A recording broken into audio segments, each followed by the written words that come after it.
David Hume also touched on what is now known today as the Laffer curve, realizing that if you keep raising taxes too much, you have the economic effect of people being disincentivized to work, to pay the tax. So people will do everything they can to avoid. Some will even break the law and risk evading tax. Other people, such as me, will take their marbles off to play elsewhere and leave the country and find somewhere where there's better opportunities.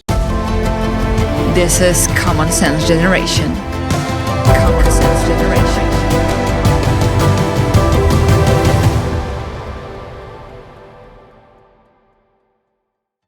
Hi guys, you're watching Common Sense Generation. I'm kadzielska-Koper, and today we're going to talk about statistic economics. With me is Guy Pinsent, entrepreneur and master of economics. Thank you very much for coming. Thank you for welcoming me on your show. Guy, we live in a life when there's a lot of lack of common sense, and very often we forget about mathematics and economy. Just looking for this perspective, there are some very interesting but also brutal rules of economics which happen in the world, and those are such as the Pareto distributions, which is originally in economics, but very interestingly affects social life as well, and can be added to a lot of other things. And then we can look at we look at the world totally differently. So 80-20, this is a general rule, but what does it really mean? First of all, I would just say economics is often this nebulous term to most people of some theory sitting out there. But economics is actually the study of how to make people's lives better. And it's so important. So economics and politics and social studies are all under the same economics umbrella. But coming back to your point about mathematics and nature, the first thing to say is pure mathematics is the purest form of science, and these are laws which are immutable. They're not something which we can argue about in the sense of we've got no evidence to suggest that 2 + 2 doesn't equal 4.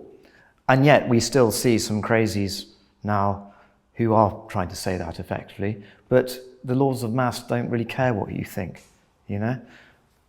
Again, a lovely David Hume quote: the universe couldn't care more about your life than it could about the life of an oyster. You know, what we think does not matter in the laws of nature in the universe. And so we ignore them at our peril. And you touched on the Pareto distribution, which is, as you also mentioned, what seemingly looks like a brutal law. And in life and economics, what is this Pareto distribution? Well, it's essentially a square root law, which means that in any human endeavor involving creativity or work, you take the number of people involved in that endeavor, you take the square root of half those, you take the square root of that number of people, and you'll find that they produce roughly half the measurable thing you're looking at, the output. So if you take a company with 10,000 people, take the square root of that, 100 people. 100 people out of a massive corporate of 10,000 people will be producing roughly half the sales. You take the square, and it's a scale, of course, so you take the square root again of those 100 people. So you get down to 10 people, they'll be producing a quarter of the output. So a company of 10,000 people, only 10 people in that company can be responsible for roughly a quarter of the sales. So that is quite astonishing when you think about it. And we see this. So you look at music downloads. You'll take the number of people producing music on Spotify, and you'll find that the square root of those number of people produce roughly half of all the music downloads.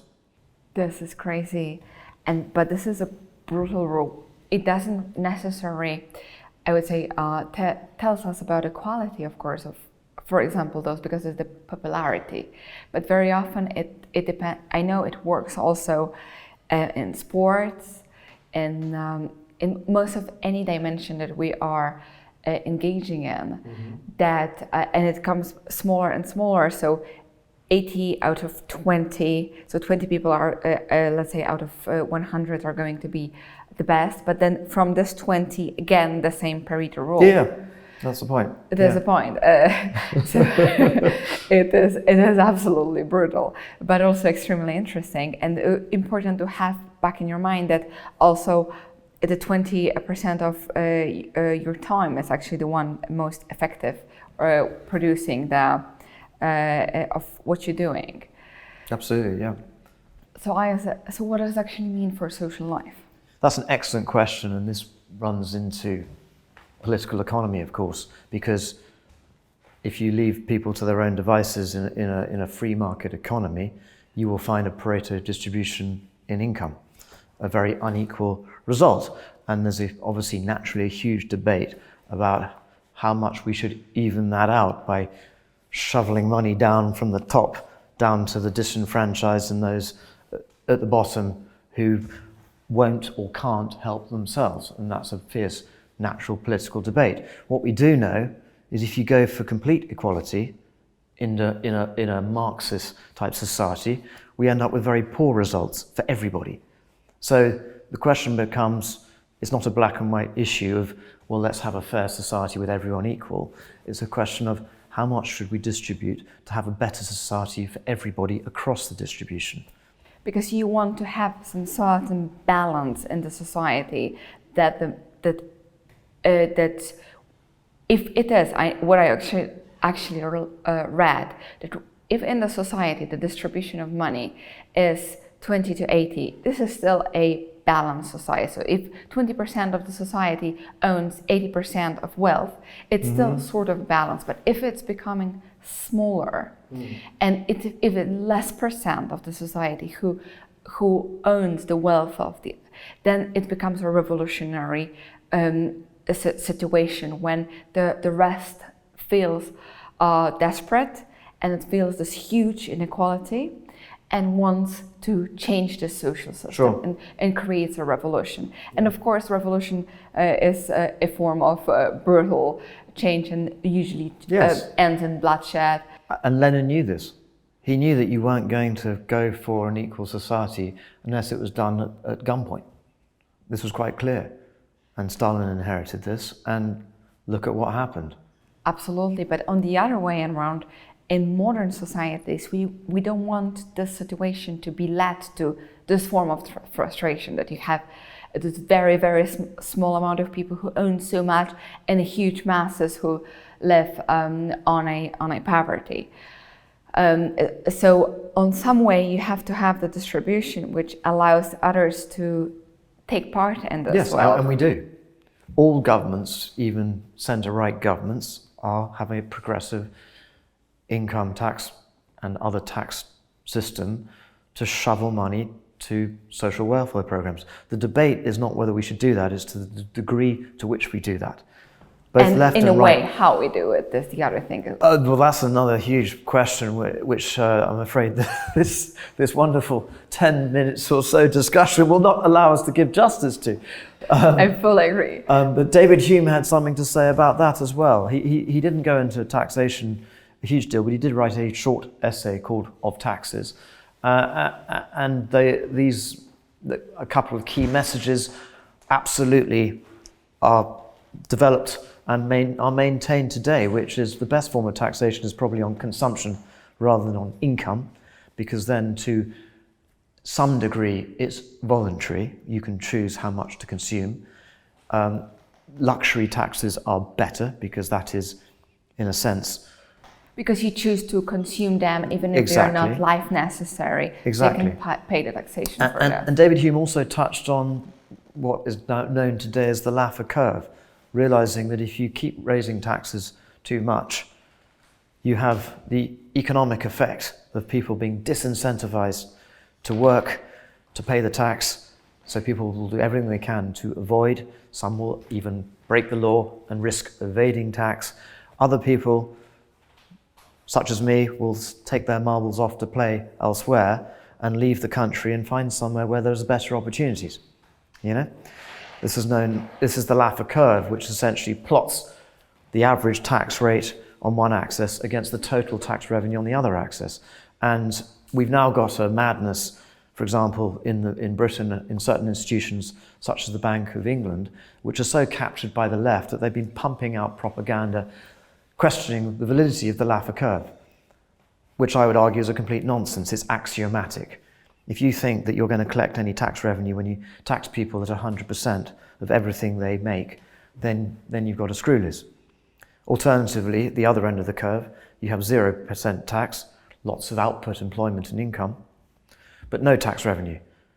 And so as you raise taxes, you get more and more revenue, but as the rate gets higher and higher and higher and the disincentives to pay that tax fall away, you reach a pinnacle and then it falls off.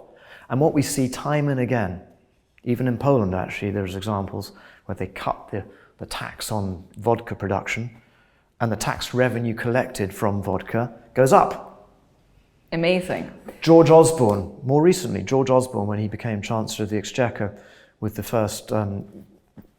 last Conservative administration starting in 2010 in coalition with the Liberal Democrats, he cut corporate tax. And corporate tax revenue went up. And one of the points made by Art Laffer and other people who before him articulated this Laffer curve before it became known after the current great Art Laffer, who was an economic advisor to President Reagan in the 80s.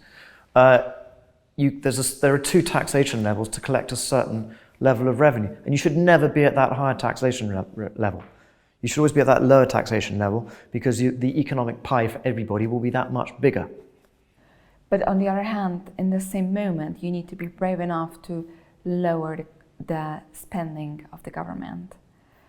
Absolutely, there are difficult dynamics involved, and going from a current high spend, high state. You've hit the nail on the head, Maria. If you were becoming Prime Minister of Britain tomorrow and you want to make the state smaller, how do you go about that and resist the howls and screams in The Guardian and all the other mass left media saying that you are taking away benefits from this poor person here and this poor person there? It's a very good question and a very difficult one to answer, and that is how we unfortunately seem to have ratcheted ourselves into this bigger and bigger state, and everyone's scratching their heads wondering why there is zero GDP per capita growth in Britain. Oh, that sounds crazy.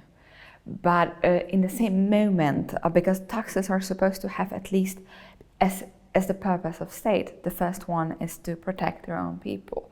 So we raise taxes in order to pay for some form of protecting the borders and some form of police protecting citizens inside.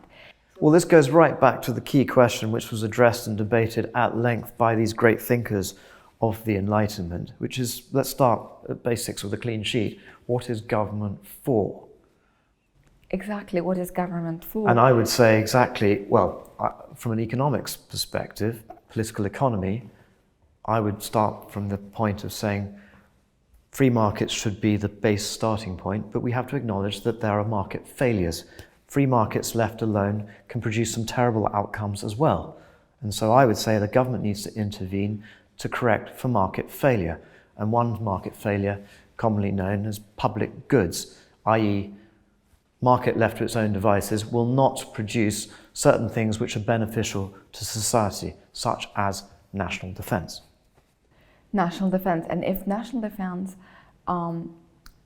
it doesn't work. And right now with the amount of immigration which is legal, or the one which is illegal, affects the working class people and the middle class people, or the lower middle class, let's say, and they don't feel safe. So, and they don't have an easy, they cannot easily go to the doctor because a medical health, then they can it is very justified to ask, why am I at all paying taxes? If my phone can be robbed on when I'm taking the subway, and it happens to You're absolutely right. And Scandinavia has high tax, but people feel they're getting value for their taxes, so it works. It's accepted in the likes of Norway and Finland. You know, public education in Finland is extremely good. There is not a market for private education in Finland. Fancy that. This is fascinating, and this is very, very, very okay. You but know? it seems like, yeah, you can have... So we have to ask ourselves, okay, if we want to have this welfare state, how are we going to get value for money? How are we going to make the tax we spend accountable? How do we feel that we're getting some value for that? Because if people feel they're getting no value, if you can't get a doctor's appointment, if you can't get that operation, that hip replacement you desperately need, when you've been paying taxes all your life and the first time you need the National Health Service and you can't even see a doctor, how do you feel about that? And then comes all the nepotism and creating some sort of paying bribes and again, which of course is the outcome of extant communism. Communism always leads, in fact, to some form of lots of forms of nepotism, bribing, corruption, and creating cliques inside, because people want to somehow organize in a different way. Well, it's because you can't suppress markets. Exactly. You cannot deny human nature. If we're going to deny human nature, then we are completely lost. And as the Soviet Union was throughout its ghastly time. They wanted to create the angels out of the humans, which they are not, and this is denying the human nature. But what's happening right now in the Western world is also, we are going to create an angel out of you. You will have no sex. You won't be either male or female. You will use no pronoun. You will have no religious identification, no national identity. You will be carte blanche. And so you'll be a form of, let's say, angel, someone who is accepting everything and arguing for nothing, not transporting too much, but working, but in a way that you're not creating a carbon footprint. So who are we actually supposed to be? Well, I think those views you've just expressed are actually a very noisy minority who get a lot of attention, but the vast majority of people subscribe to this common sense view. I do hope so. And again, 'twas ever thus. There's another great quote, I think it was Edmund Burke in the 19th century, who said, don't suppose for a minute that just because all you can hear from the field are the noisy crickets, that they are the great beasts there. So I've got the quote wrong, but the point is that you have the big silent majority who are outscreamed, particularly today, in today's modern social media world of technology, by a very, very noisy, very aggressive, extreme left-wing group who espouse all this nonsense. But again, is it not the same Pareto rule who is doing it? So there's a vast majority which is silent, but who express certain views. And of course, the middle class, because they have connection to reality, they have to live through, so they share some common sense, or they have more and more common sense when they're growing in life, especially having children. And they have this, let's say 20% or maybe less of people who they don't have this connection to reality, and they become so noisy and so they have some certain feelings of inequality, of unjust or unright, and they want them to be unified. And then... Well, again, you're touching on lots of different things here. It's generally seen, and again, the data will show this, that people become more right-wing as they get older.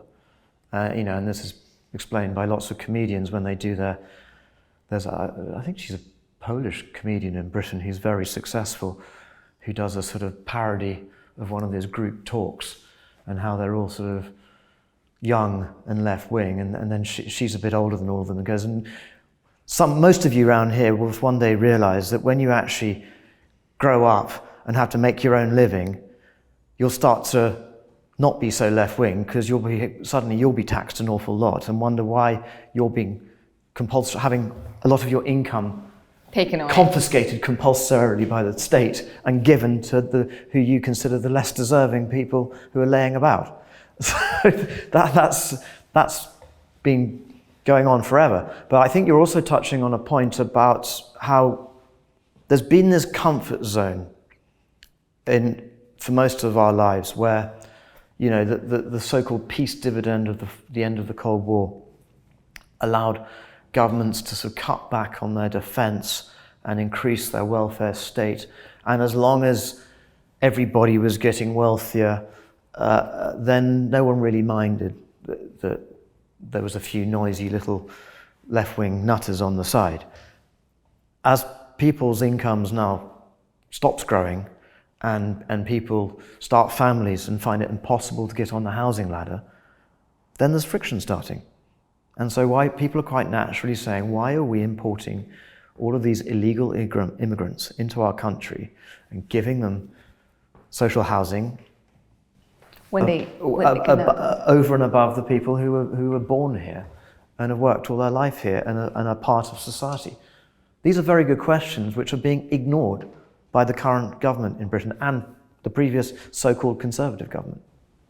Fully agreed, and of course it creates a huge tension.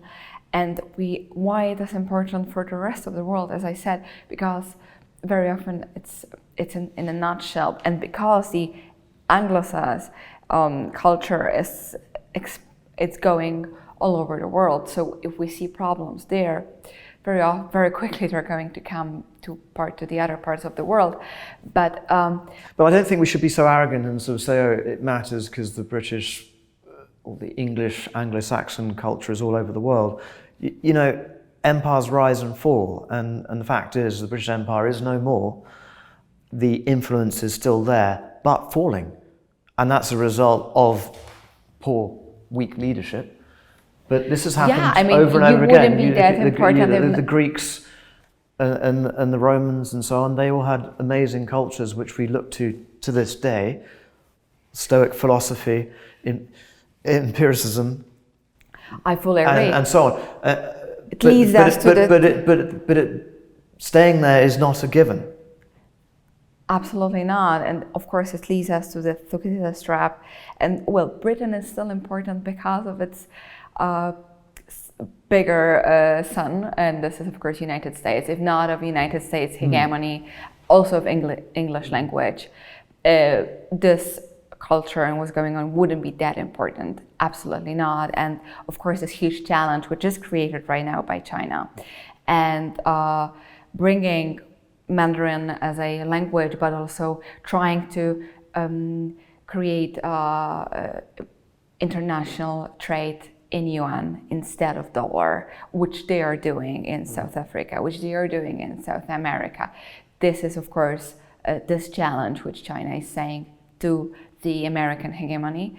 And so far the only thing which is keeping this form of world, shape of the world still there is the American fleet on the Pacific. If this goes down, we'll see, of course, what's going on in US and UK, and we will going to have a huge reshape of our civilization. You know, the Chinese are not into all this left-wing nonsense at all, and they're wisely following that great piece of advice, which is, you know, never interrupt your enemy when they're making a mistake, and so they're very happy for the American armed forces to go for all this left-wing nonsense and worry about diversity quotas rather than the enlightenment value of meritocracy. Find the best person for the job, rather than does it tick a box for my diversity quota. There is no diversity in the Chinese government, in the Chinese Communist Party. They are not asking if they have enough black or white people in it. I'm not aware of it, if there is. No. But this is, I would say, this is something which should wake up us a little bit. And I do hope this video podcast. We've already had plenty of wake-up calls. You know, as brutal and ghastly as this terrible, you know, Putin invasion in Ukraine is a wake-up call. I thought that might put the brakes on this left nonsense in Britain and America, but sadly they've captured so many of the institutions that they're still on mission to make us all declare our pronouns to everybody one day, at pain of being thrown in jail probably. Yeah, and Xi Jinping doesn't care about us. So we read point by point here. This was Guy Pinsent, economist, entrepreneur, and a descendant of David Hume on Common Sense Generation. Thank you for watching, and I also thank Polish National Foundation for making this video podcast possible. This is Common Sense Generation. Common Sense Generation.